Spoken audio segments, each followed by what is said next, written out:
I think it's very easy to get lost in that sort of slough of despond. But actually, there's so much there that you look at the opportunities that people have. They've got a chance to work in an environment that's actually a really exciting new horizon.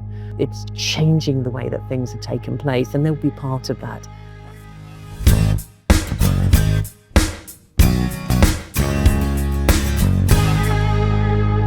Welcome to the latest episode of the new P&L, Principles and Leadership and Business podcast series.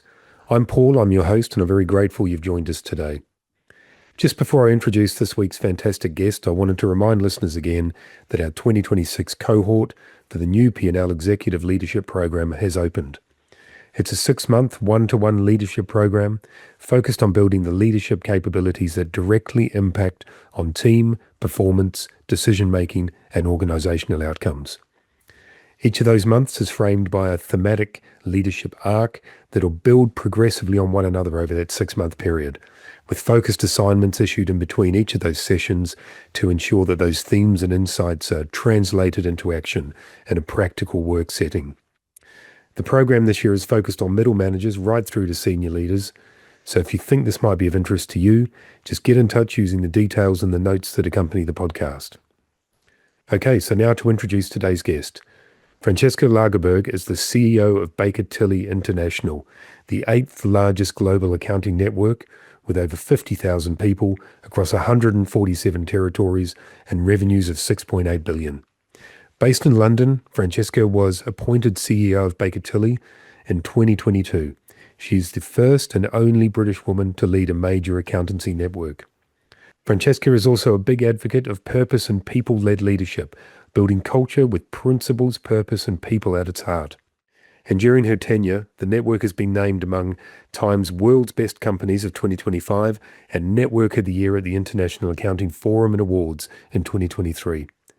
Francesca herself was named Personality of the Year at the IAFA in 2024 for her outstanding leadership in the profession. So Francesca, a very warm welcome to the new P&L. Thank you so much for taking the time to join us. Absolute pleasure. Good to see you. Thank you. You're CEO, global CEO of Baker Tilly International, which is the 8th largest accounting network in the world. It's an extraordinary role and a multifaceted role, I would imagine, and very complex role to oversee such a broad network of organizations across 147 territories, I think it is. What do you believe are the core characteristics of a leader in such a high-profile role such as yours, particularly now with all of the challenges we see out there in the market?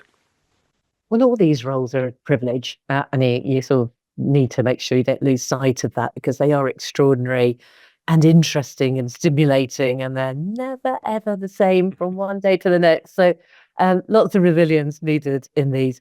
But I think the biggest factor about any network, because we're a network organization, it's all about connection. Yeah. Obviously, you're looking to grow in a sustainable and profitable way. You clearly are very, very keen to protect quality, trust, make sure that each part of the network is working as it should, but connection's right at the core of it. If you don't trust each other, if you don't collaborate together, you can't be successful. So a huge amount of it is creating an environment where people trust each other, want to work with each other, and share. I always find it fascinating with global organizations, whether they're a network of independent businesses such as Baker Tilly or whether it's part of a global brand, how you manage the balance between creating principles and values that spread across that organization, but also allowing enough nuance for people to develop and build their own culture within their organizations at a local level. How do you balance that? I know it's probably a particular element for a network because it's a slightly different mechanism to a global brand, but how do you manage that sort of contrast? It's a huge part of it. There's a couple of things that are your North Stars that are common values. Integrity, that's a common value. Nobody in a network like ours wouldn't have that at the heart of what they do. But then other pieces are quite culturally nuanced. How the East works compared to some of the ways, how North and South, or even two countries that are right next door to each other, but could become from different planets. So sometimes it's referred to as freedom in a framework, but broadly it's about having some common North Stars that you align around, you agree on. Those are kind of your non-negotiables. They're your sacred part of what you do.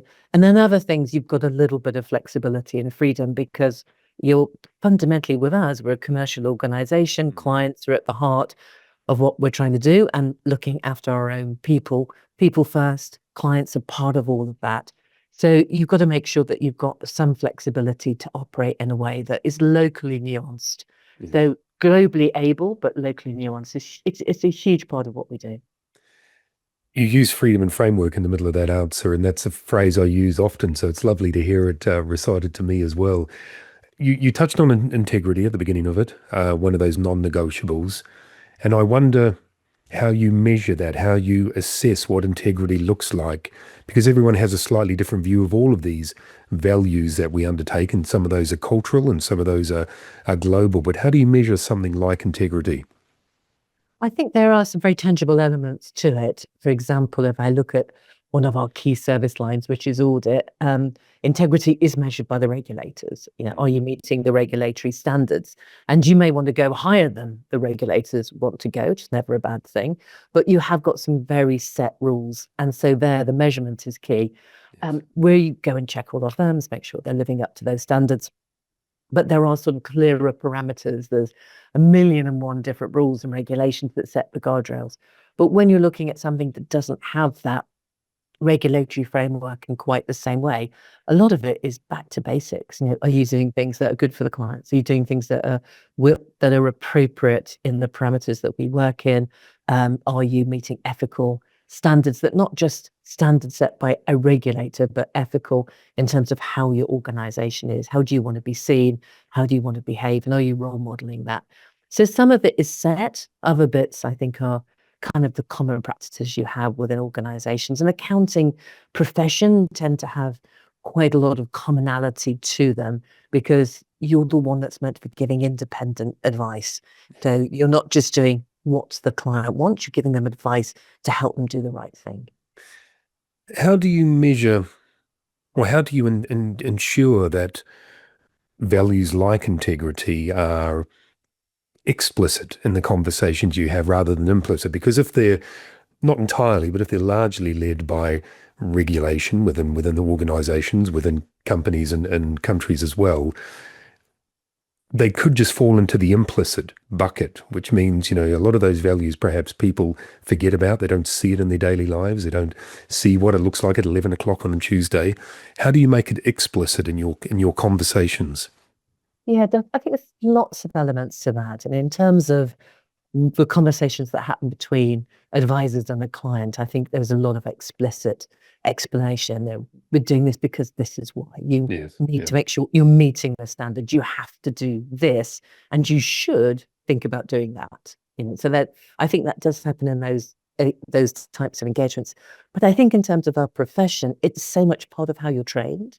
You go through quite a rigorous training program, but then how you operate and the processes that operate within the firm are all around that, all around the guardrails about making sure we do things. And actually, those of us who belong to institutes get ethically trained every year on top of that as well.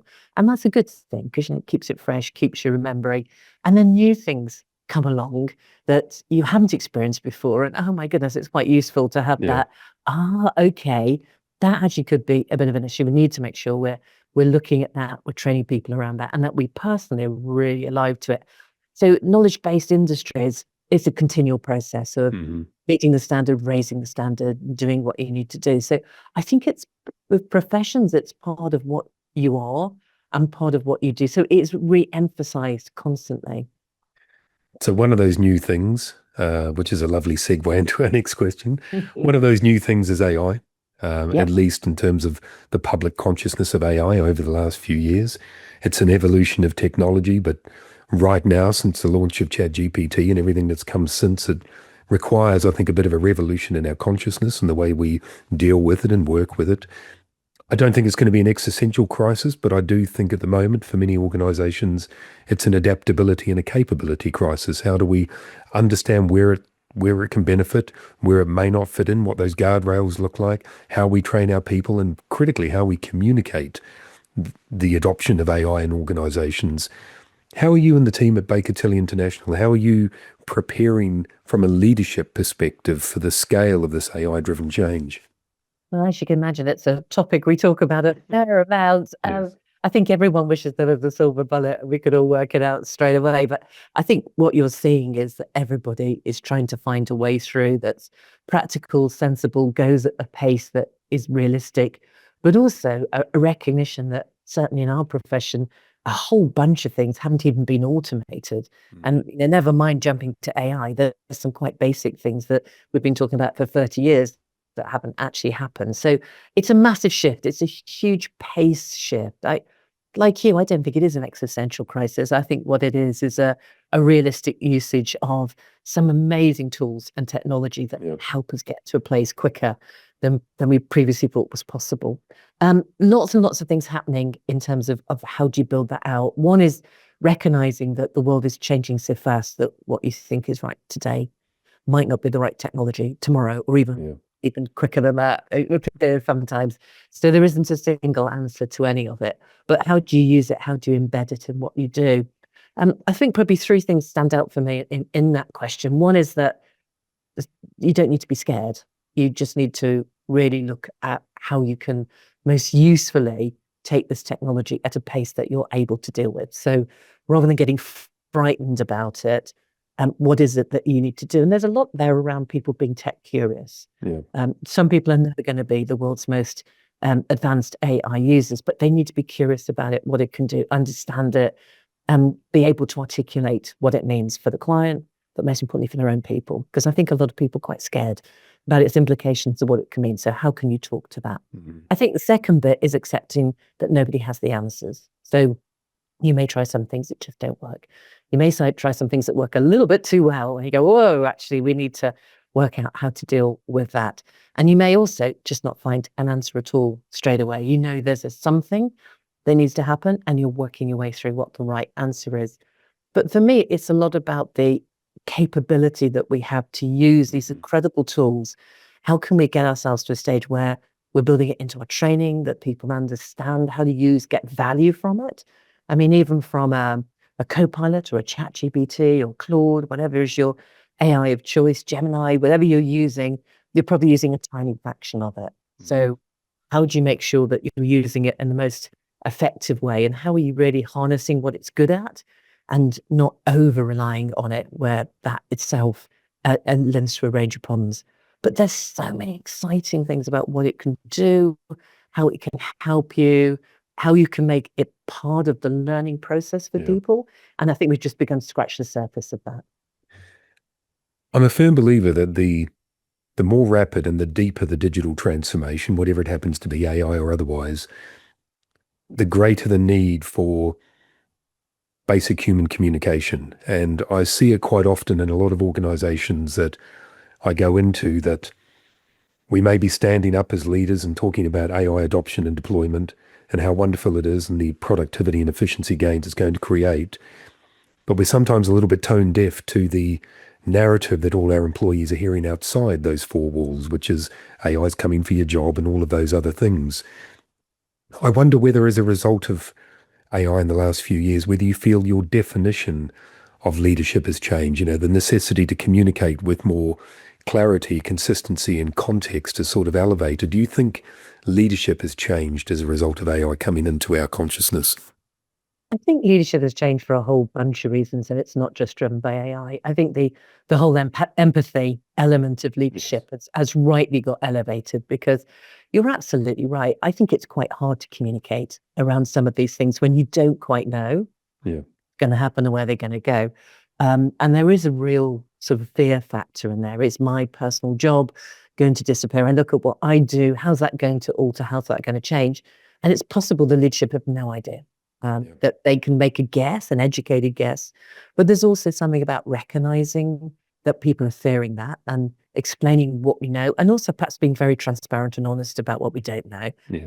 But I think also there's a whole piece around, are you giving people the skills to cope with the new environment? So in an organization that does a lot of training, it would be very strange if they weren't getting really good training on how to use this technology, how to make sure that it's valuable to them, how it can impact and help them.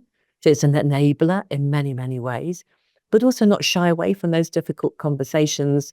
So if you go back several years to become a great tax practitioner, you'd probably start by doing, I don't know, about like hundreds of tax returns. Yes. Do you need to do that to get your learning? Or do you need to do some of that to get your learning? And if you're only going to do some of that, what does that mean in terms of the numbers of people you need? What does that mean in terms of the type of training you need? But also, if you don't do any of it at all, how does it help that person coming in at the beginning of their career to get the experience to understand some of the next stages? So there's a real tension between not boring someone to death doing the same old thing over and over again as part of their learning process, but also giving them enough to help them learn. I think that's the piece that accounting firms are all looking at, is how can I upskill people quicker, but how can I make sure I am upskilling them, I am giving them the tools. So it's really, really challenging. The way that we train people is really challenging, the way that we approach the work that we do. But fundamentally, that human experience, that human element remains so important. And some clients don't want to have much interaction with you. It's just, I want to get the job done. Thank you very much. I'll pay my bill. Done. But as you get into more interesting work, as you get into more advisory work, as you get into higher value work, the client really does want to know you. They want to understand that human element. They want to get that sense that you're understanding their issues, and that you can't do with technology. So there's a really important human element that becomes, as you get more and more experience, that human element keeps coming out stronger and stronger and stronger. And yes, technology is amazing. I mean, my goodness me, it's got rid of so many really dull tasks, but it's still, that human bit is massively valuable. So harnessing the two feels like a really important learning process for everybody. I think that's a really, really valuable point, because I know when I first started in marketing and brand reputation management 35 years ago, and I started in a PR agency, and for the first 6 months, to your tax return example, I was just given annual reports to proofread, and it was incredibly boring at the time. And, you'd be banging your head on the desk, almost literally and figuratively. But the foundation that those things gave me about why detail matters and all of those little things, I still take pride in now. And I wonder, that is, I think, where the key challenge is how do we ensure that young people coming into these organizations, to all of our organizations, have enough of that stuff, because that is the foundation of why you and I have succeeded in our own rights, I think, because we've had that foundation. And they talk a lot about diamond shape organizations now rather than triangle, but I think it's very, very short-sighted, because the diamond doesn't become a diamond in the end if we're not feeding people into it. So I think the balance of what we do and how we use AI, but how we also ensure that people are trained effectively, I think you're absolutely right, is one of the biggest challenges we have. What cultural shifts do we need to make within our organizations? What are the hardest to drive or to change or to turn in order to help leaders and employees to recognize that balance? Where does that culture change happen in your view? I think that is by far and away the most important thing that we're working on at the moment, is that you want to give people a sense that there is still a very exciting future, because there is. I mean, my profession, it's an amazing profession. It's got so much opportunity. So you don't want people to go, oh, that's just going to be taken over by bots. There's no future for me in that, because it's just not true. It isn't. The profession is a lot more to offer than that. But then how do you get people comfortable with the upskilling? How do you get people comfortable with doing the things? And as we've just been talking about, how do you get them to understand the basics? Because until you know the basics, you can't do the next bit and the next bit and the next bit. So I think culturally there's a real shift, because if I go back to my training, that's now looks very outdated, but that's what I knew. But I can't expect that to be what a trainee coming in would do today, because Yes. it all looks a little bit like, oh my gosh, it looks a little bit like dinosaurs roaming across the planet when you look at what we did.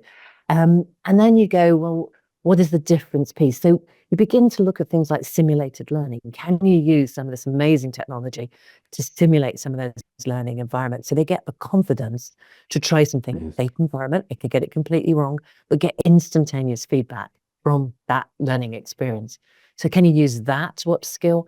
Can you do something where you say, well, actually, there are some bits of the process that we do want you to do manually because that's going to help you learn. You just don't need to do thousands of them. You just need to do some of it. And can we change the way that we train you? So rather than asking you to do some incredibly tedious exams, we ask you to do micro learning. Yeah. That's really how we learn anyway.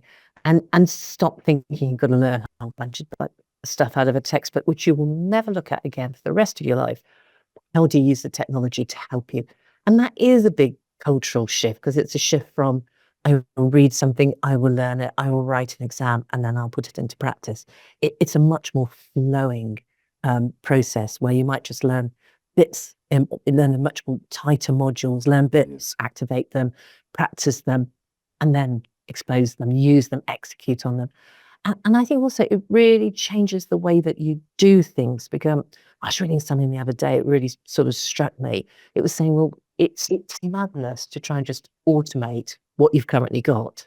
Isn't this the perfect opportunity to rethink what you're doing? 100%. Why would you just take things that perhaps are a little bit broken and just stick some tech behind them, but still do the same broken things? Why wouldn't you rethink the process? I think that is quite a challenge because you're going, well, what's the difference? You've got to put a lot more thought into it. Straight automation is clever, but changing the process is really smart. So I think we have to be realistic about the pace we can all go, but not be underestimating how amazing it could be if we get it right. So there's a lot of learning in that. I agree. And I think, again, you've touched on a really critical point that I think some of us are seeing AI as just another tool like a SaaS or whatever it happens to be, or CRM. But actually, it's not just functional, it's foundational to our business. We've got to rethink the way business is delivered, not just the way we solve problem A with tool B, I think. Yes.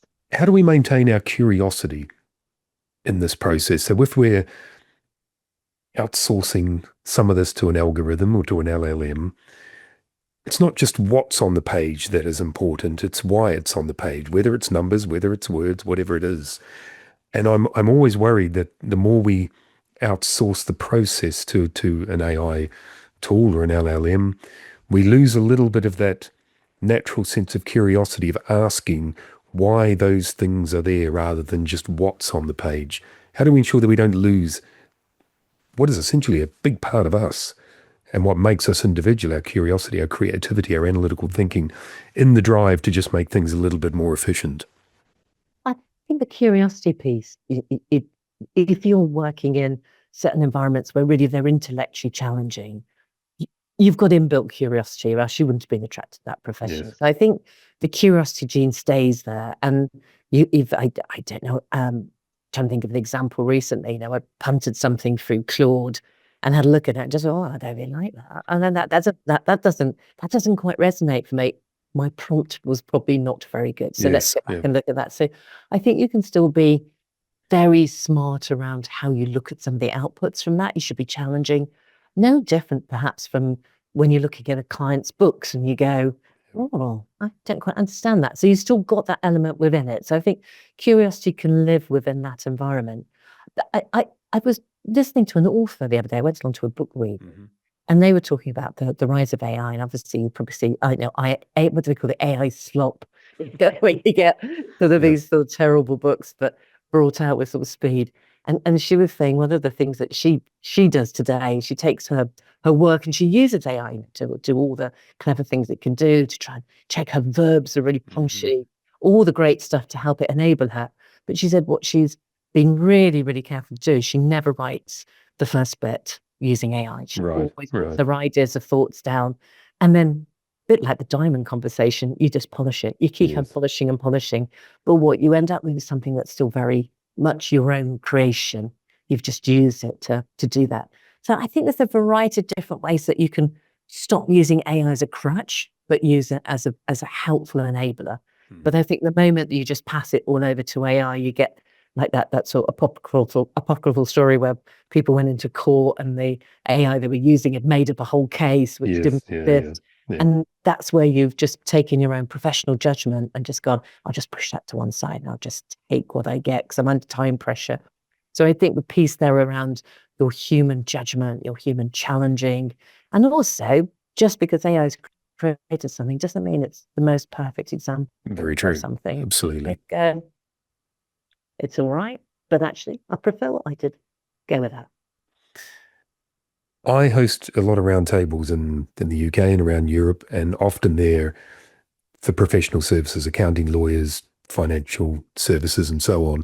The big question that continually comes up in those conversations is around professional firms who have traditionally sold expertise by the hour are having to rigorously rethink the value creation when it comes to AI because it dramatically compresses some of the time needed to deliver high quality work and so on. Where does the value and the profit, I guess, lie in professional services when clients, I think, increasingly are questioning A, whether it's been done with AI, B, whether there should be a reduction in the price that they've received as a result, and C, whether the integrity and the trust is still there as a result of AI being involved in that process? Or a very live issue, an interesting press story not too long ago about a well-known accountant asking its accountant to reduce the fee because they knew used Yes. AI. You go, shoot yourself in the foot moment if ever there was one. But I think there's something very interesting about the whole value billing, if I can describe it generically as that. We've been talking about that for 30 years. Yes. It's not driven by AI. It's driven by what is the perceived value, what are you providing to the client. AI has massively accelerated it. But if you're using AI to deliver something, you've had to pay for the AI, you've had to train for the AI, you still had to use your own judgment. Have you really reduced your costs? Well, you might have reduced your time, but have you really reduced your costs? So it's a very interesting sort of dilemma. Are you really providing something that's costing you hardly anything, or actually have you invested millions and millions and millions in a much better system that enables you to free up time to do other things? I think value billing has always had a huge attraction. What is the actual value you were getting from the advice you're delivering? You may have spent half an hour doing something, but it's amazingly valuable, massive intellectual property. Yes. You use someone with oodles of experience. You're bringing something that's quite creative and thoughtful and tailored. Does that just get judged at 30 minutes of time?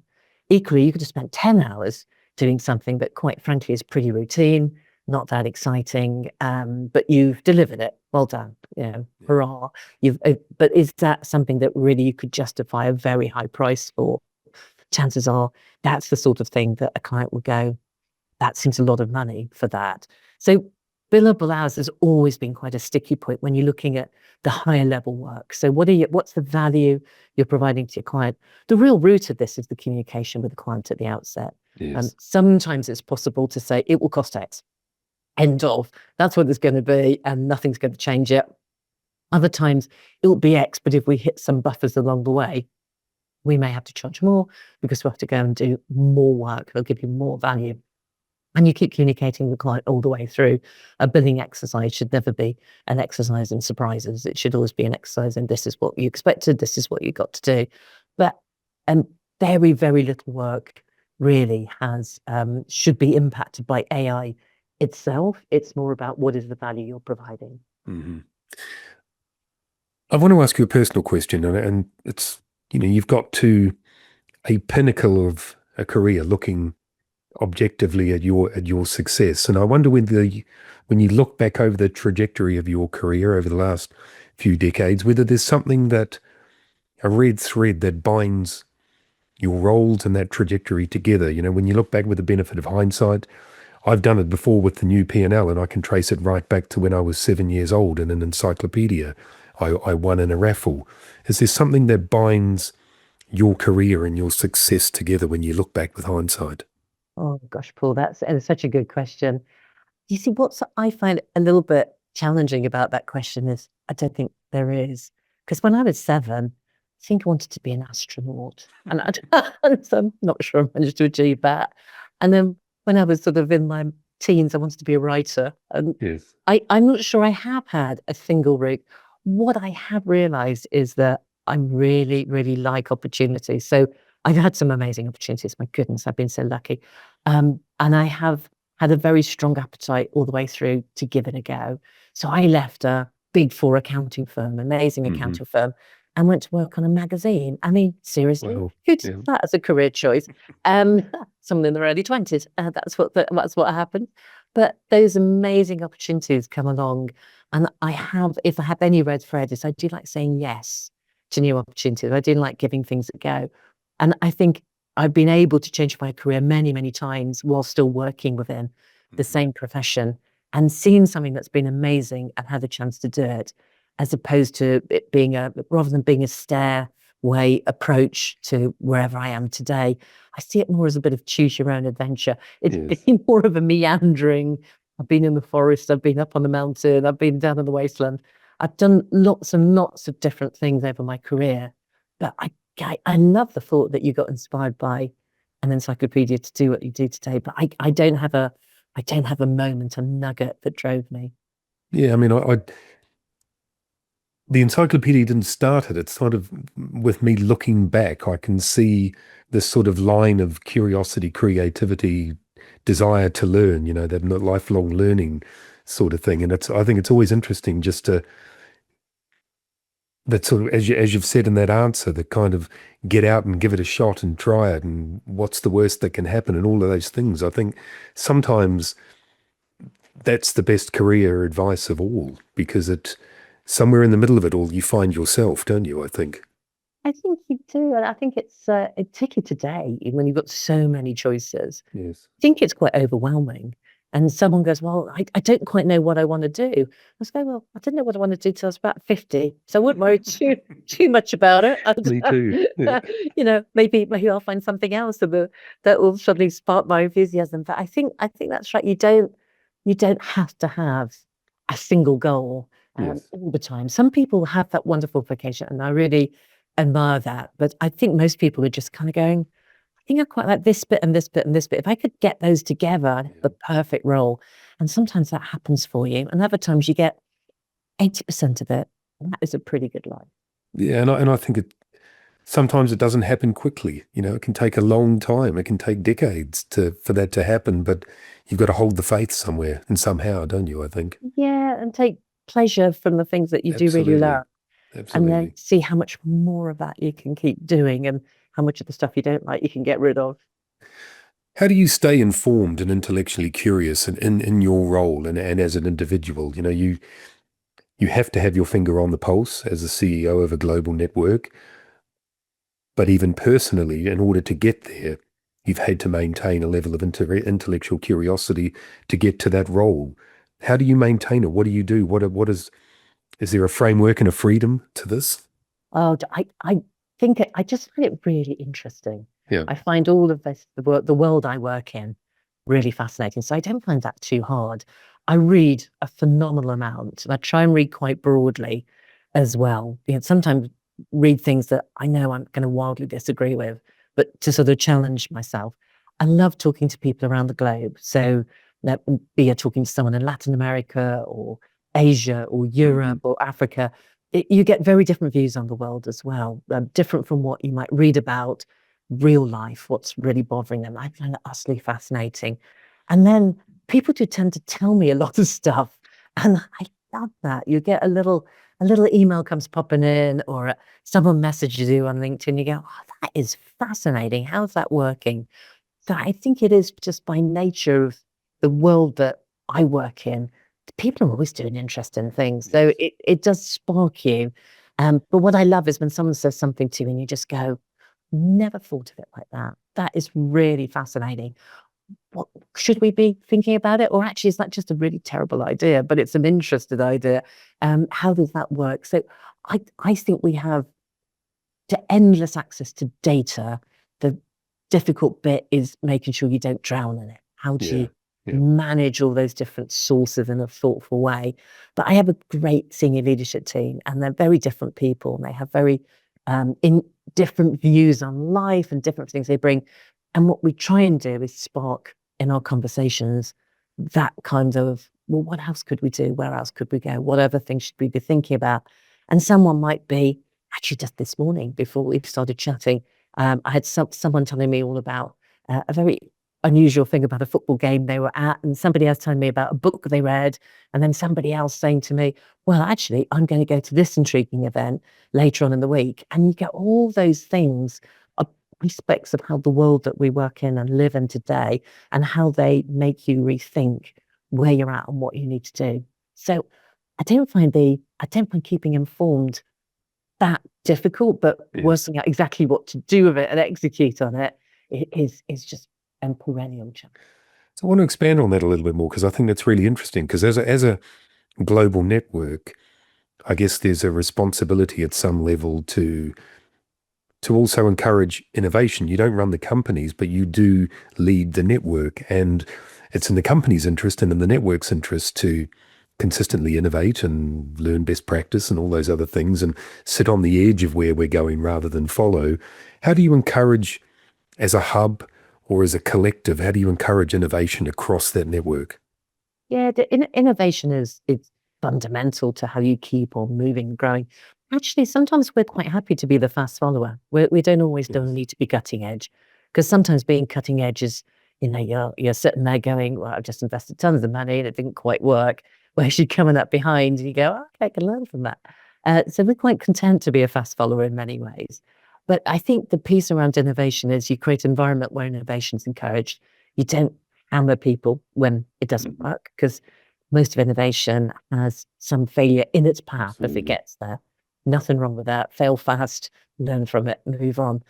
But I think also we try very, very hard to share the innovation that happens. So for all of our firms, so you're not on your own. You're not having to do this by yourself.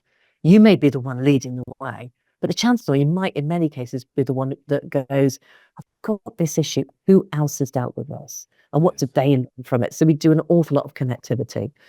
We share a lot. And those firms that are leading, brilliant at sharing. They go, well, we've gone through all this process. Here you are, guys. Use this. And the best of the best, we massively promote. And then often at the various events that we do, we showcase really amazing examples of things that are happening. But also for those brave firms like Jeff and the most inspiring firms, they go, well, this is what we did and it didn't work. And this is why. And that is usually they're the best sessions, because everyone goes, oh, yeah, I really get that. And then what did you do? And how did that work? And those are brilliant ways of really understanding how you can take innovation, which might be something quite small, but really meaningful. And other times is just huge. But all of that is about creating a culture where innovation is encouraged. I agree. We've touched on a lot of leadership characteristics through the course of the conversation around creating those curious cultures, purpose-led leadership, empathetic leadership, and so on. I wonder if you were advising the next generation of emerging leaders, those entering professional services today, with all of those considerations that we have discussed, technological advances and otherwise, what mindset or capability would you be advising them, encouraging them to invest in above all else from a leadership perspective? What is the most important characteristic moving forward? Well, we've touched a little bit on it already, but curiosity remains vital, right? Yes. About that. And I've got 3 children, 2 of whom actually have got accounting in their skill set, or where one of them is working in the accounting profession. And I look at all the opportunities that they've got, which are vast and amazing and wonderful, but you just have to remain curious about it. It's where's this role going to take me? What else do I need to learn? How do I keep current? And I think the other really massive part of it is, don't get too dispirited if things just seem to be taking a bit of time. Because I think the curse of the modern age is that everybody looks at everybody else and thinks they're doing better than they are. Yeah. And we live in a social media world where people curate their lives in a beautiful way, but it looks as though it's super easy and everything's smooth that goes along. And it's just not the way it works all the time. There's lots of bumps in the road. But if you working hard still remains vitally important, really trying to understand better, in our profession, to understand better your clients and understand better the team that you work in. Keep those really fundamental to what you do. And then also just keep on asking questions. Never stop asking questions. It's very rarely stupid questions, but keep on asking those questions. So that's how you learn. Don't just sit there and accept everything. Ask some questions around it. And that can be quite daunting sometimes Yes. to do that, because you go, "Oh, just need to keep the head down and get on." But actually, you don't need to be the wallflower. You can be the person who just says, "I'd just like to understand that a bit more," and that's how you grow and learn. But also, the generation coming through, they're so smart. They're Yes. crazy smart, and they are native to the technology questions that we were talking about earlier on. For them, that's probably one of the easier parts, and they're working with people who actually aren't as good or as adept at that. So they can reverse mentor as well. They have this amazing opportunity to actually help the people that they're working with to embrace that new world that we're going into, and they understand it a lot better than people like me. I think the questions piece is 100% spot on. I think, we're probably guilty, all of us are guilty of not listening with enough intent, and all of the answers are out there, and all of the questions that we need and want to ask to get to where we need to be are out there.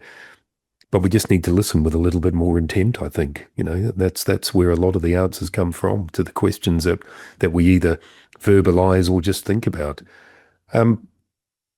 When I launched the new P&L series, the latest series earlier on this year, so this is our 6th series, I think now, been running for 6 years, I wanted to underpin the principles and leadership concept with talking a little bit about hope, because there's an awful lot of noise out there at the moment. We've touched on some of those things today, but hope, societally and professionally, feels a little bit in short supply at the moment. We think about Obama's book 20 years ago, The Audacity of Hope. We've almost gone to the absence of hope in 20 years in some regards. It underpins everything in our lives, but it's one of the most underestimated cultural components, I think, and leadership responsibilities as well. So in your view, how did leaders deliver hope to employees today when the noise and the narrative seems so contrary to hope? Yeah, that's such a great question. I think it's very easy to get lost in that sort of slough of despond, that everything looks a bit miserable and, oh, my job's going to go and I'm going to have nothing to do for the rest of my life, and I'm never going to get paid as much as my parents got paid or my grandparents got paid, and everything's a bit miserable. But actually, there's so much there that you look at the opportunities that people have. They've got a chance to work in an environment that's actually a really exciting new horizon. It's changing the way that things have taken place, and they'll be part of that. And they'll be the natives in that land. It won't be the people who've been around for 20, 30 years. They'll be the natives. And that gives them a huge, huge advantage. And also, they can see that there's certain skills that they're so adept at, so much more able at, because they usually are very, very good at written communication. They are very in touch with how to be connected, because they've been connected with each other in a way that is very different to how people connected years ago. And there's still enormous opportunity. If I look at my own profession, you can recreate your career 3, 4, 5 times easy, even with one organization. But you can also move and use those skills in lots of different places. You've got something that's worthwhile. You've got a sort of a deeper knowledge that's still a skill set that's going to be valued. And yes, some things are going to change a bit, but there's other things that are going to come along that will be maybe even more inspiring or more useful. And I think the key is that we don't concentrate too much on all the negatives, because it's really easy to go, well, it's not going to be the same, that thing's going to change, that's going to be different. But here are all the amazing positives that they have that are inspiring and are a great opportunity for them, are a great, if you're a natural learner, something like the accounting profession is brilliant because it's a knowledge learning environment. And a lot of professions aren't like that, but this one is. And so there's so much to go after there, that I think I think it's incumbent on leaders to be realistic and transparent, but also to showcase that there are so many amazing things that are available and will continue to be available. And I do also think we have quite a emphasis on negative press, negative media, because that's an easy story to write. Some of the great publications out there are really, you see many of them now on social media, which are about, hey, there is some good news out here. Yes. Yeah. And I think it's good to get that balance in your life to make sure you are reading and looking at some things that are fantastic and not just looking at things that go, well, that's all a bit dreary and terrible. So I think you also yourself personally have to look for some of the things that really are utterly amazing, like eradicating some diseases, improving childhood poverty, some of the extraordinary things that are going on today that just weren't true even 10 years ago. True. So there is much that is amazing out there. And you probably, for your own sanity and well-being, need to seek some of those out yourself. I think that's actually brilliant advice, because we can't expect hope to come to us. We do have to find it as well, don't we? The responsibility is incumbent on us. Francesca, that's been a wonderful conversation. I've really enjoyed it. Thank you so much for your time today. It's been an absolute pleasure, Paul. Thank you for asking me. No, my pleasure, my pleasure. For those who would like to learn more about Baker Tilly and the work you do and the values that underpin it, where do they find you? We're on bakertilly.global, so go look at our global website, and that can take you to the different countries if you want to know about another firm as well. You can follow me on social media, and I'm on LinkedIn. It's my favorite one, but you can see us all over the place, and we'd love to hear from you. Lovely. And I'll include those links in the notes that accompany the podcast as well. Thank you so much for your time today. It's been wonderful. Good to chat. Take care, Paul. Speak to you real soon. Bye-bye. That was a fantastic conversation with Francesca. If you'd like to learn anything more about the work she does with Baker Tilly International, you'll find the links in the notes that accompany the podcast. And thank you for listening to this episode and all of the episodes of the new P&L that you listen to. If you enjoy them, please do take a moment to rate us or review us. It helps with our ratings and our rankings. Once again, if you're interested in the leadership program, the executive leadership program the new P&L Institute is running, those links will also be in the notes that accompany the podcast. So thank you once again for listening this week. I look forward to speaking with you again in a couple of weeks. Have a great day, and thank you for listening.